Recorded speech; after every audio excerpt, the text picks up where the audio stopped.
नमस्कार दोस्तों, आप देख रहे हैं ट्रेड विद मिस्टर ए, जहां मिलती है सबसे तेज और ऑथेंटिक मार्केट अपडेट्स। तो चलिए शुरू करते हैं आज की टॉप हेडलाइंस से। BSE limited bonus issue 2:1। Stock market के इन्वेस्टर्स के लिए एक बड़ी खुशखबरी। BSE लिमिटेड ने घोषणा की है एक 2:1 बोनस शेयर इश्यू, यानी कि हर एक शेयर पर 2 फ्री शेयर मिलेंगे। ये बोनस इश्यू उन शेयर होल्डर्स को मिलेगा जो रिकॉर्ड डेट तक अपने शेयर होल्ड करेंगे। इंटरेस्टिंग बात यह है कि ये दूसरी बार है जब 2017 के लिस्टिंग के बाद BSE बोनस शेयर इश्यू कर रहा है। पहले 2022 में भी इसी रेशो से शेयर दिए गए थे। चलिए अगली खबर पर नजर डालते हैं। इंडिगो पर इनकम टैक्स की बड़ी मार, 944 करोड़ का पेनल्टी। इंडिगो की पेरेंट कंपनी इंटरग्लोब एयरवेज पर इनकम टैक्स डिपार्टमेंट ने 944.2 करोड़ की पेनल्टी लगा दी है। और सिर्फ इतना ही नहीं, चेन्नई जॉइंट कमिश्नर ने भी 2.84 करोड़ का एक्स्ट्रा फाइन लगा दिया है। ये पूरा मामला इनपुट टैक्स क्रेडिट के डिनायल का है, जो 2018 से 2020 के बीच के फाइनेंशियल रिकॉर्ड्स में डिस्क्रिपेंसी की वजह से आया है। पर इंडिगो ने इसे एरोनियस और फ्रिवोलस यानी बेबुनियाद बता दिया है। अब बात करते हैं शुक्रवार के बाजार की क्लोजिंग की। 28 मार्च को भारतीय शेयर बाजारों ने वित्तीय वर्ष को थोड़ा नकारात्मक नोट पर समाप्त किया। सेंसेक्स में 191.51 पॉइंट्स की गिरावट देखी गई, जो कि 0.25% की कमी है, और सेंसेक्स 77,414.92 पर क्लोज हुआ। हालांकि समग्र वित्तीय वर्ष में सेंसेक्स ने 5.1% का लाभ दिखाया, लेकिन आखिरी दिन थोड़ा दबाव देखने को मिला। इसी तरह निफ्टी फिफ्टी भी 72.6 पॉइंट्स यानी 0.31% नीचे गया और 23,519.35 पर बंद हुआ। निफ्टी का कुल लाभ भी वित्तीय वर्ष 25 में 5.34% रहा। आगे बढ़ने से पहले अगर आप अभी तक हमारे चैनल को सब्सक्राइब नहीं किए हैं तो जल्दी से सब्सक्राइब कर लें, ताकि आप कोई भी अपडेट मिस न करें। एक और अपडेट जो सभी निवेशकों को ध्यान में रखना जरूरी है। आज भारतीय शेयर बाजारों में ईद उल फित्र की छुट्टी रहेगी। दोनों BSE और NSE पर ट्रेडिंग नहीं होगी, लेकिन कुछ कमोडिटी मार्केट्स लिमिटेड कैपेसिटी में ऑपरेट करेंगे। ट्रेडिंग 1 अप्रैल से फिर से शुरू होगी, तो आपको अपने ट्रेडिंग प्लान्स को अकॉर्डिंगली एडजस्ट करना पड़ेगा। वहीं अगली बड़ी खबर आ रही है जापान से। जापान में क्रिप्टो एसेट्स को मिल सकती है फाइनेंशियल प्रोडक्ट की लीगल स्टेटस। क्रिप्टो इन्वेस्टर्स के लिए एक बड़ा अपडेट जापान से आया है।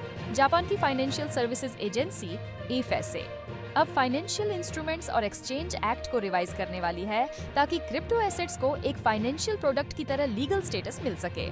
ये क्रिप्टो मार्केट के लिए एक गेम चेंजर हो सकता है। आपको क्या लगता है, क्या भारत में भी इसी तरह की पॉलिसी होनी चाहिए? अपनी सोच हमें कमेंट्स में जरूर बताएं। वोडाफोन आइडिया में भारतीय सरकार का स्टेक बढ़ने वाला है, 48.99% होने जा रहा है। वोडाफोन आइडिया के इन्वेस्टर्स के लिए एक और बड़ी न्यूज। भारतीय सरकार अब वाई में अपना स्टेक 48.99% तक बढ़ाने वाली है, स्पेक्ट्रम ऑक्शन ड्यूज को इक्विटी शेयर्स में कन्वर्ट करके। ये डिसीजन 2021 के टेलीकॉम रिलीफ पैकेज के मुताबिक लिया गया है। अदानी ग्रीन एनर्जी ने एक महत्वपूर्ण मील का पत्थर हासिल किया है। उन्होंने अपनी कई होली ओन्ड सब्सिडियरीज के जरिए गुजरात के खवड़ा में 480.1 मेगावाट पावर प्रोजेक्ट्स को ऑपरेशनल किया है। ये प्रोजेक्ट्स अब अदानी ग्रीन के कुल रिन्यूएबल जनरेशन कैपेसिटी को बढ़ाकर 14,217.9 मेगावाट तक पहुंचा चुके हैं। ये एक बड़ा कदम है भारत के ग्रीन एनर्जी सेक्टर की तरफ। क्या आपको लगता है कि अदानी ग्रीन एनर्जी भविष्य में भी ऐसी ही वृद्धि देखेगा? चलिए अब बात करते हैं एक और दिलचस्प अपडेट की। Indian renewable energy development agency यानी IREDA ने स्टेट बैंक ऑफ इंडिया की टोक्यो ब्रांच से JPY 26 बिलियन की एक्सटर्नल कमर्शियल बोरोइंग सिक्योर की है। यह समझौता 27 मार्च 2025 को साइन किया गया था। इस समझौते में एक ग्रीन शू ऑप्शन भी है, जो IREDA को अतिरिक्त JPY 10 बिलियन की फ्लेक्सिबिलिटी देता है। यह कदम भारत में रिन्यूएबल एनर्जी प्रोजेक्ट्स को तेजी से बढ़ाने के लिए एक महत्वपूर्ण कदम है। अगली बड़ी खबर है रुपया की परफॉर्मेंस की।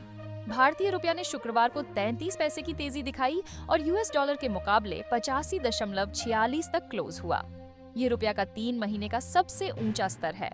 मजबूत फॉरेन फंड इनफ्लो ने इस रैली में मदद की, जबकि घरेलू बाजार और मजबूत यूएस डॉलर की वजह से कुछ दबाव बना रहा। प्रेस्टीज एस्टेट्स ने किया 1625 करोड़ का इन्वेस्टमेंट अप्रूव।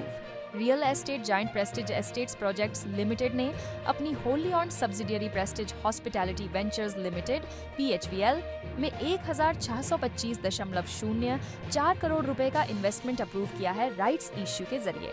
ये इन्वेस्टमेंट हॉस्पिटैलिटी बिजनेस को स्ट्रेंथन करने के लिए किया गया है। मतलब प्रेस्टीज ग्रुप ज्यादा होटल्स और हॉस्पिटैलिटी प्रोजेक्ट्स डेवलप करेगा। तो दोस्तों, आज की मार्केट अपडेट यही थी। कैसी लगी आपको ये खबरें? अपनी राय कमेंट सेक्शन में लिखना न भूलिए। और हाँ, अगर आप चाहते हैं कि आपको हर दिन ऐसी ही न्यूज़ मिलती रहे, तो चैनल को सब्सक्राइब कीजिए और बेल आइकन दबा दीजिए ताकि कोई भी अपडेट मिस न हो। मिलेंगे कल नए अपडेट्स के साथ, तब तक के लिए हैप्पी ट्रेडिंग।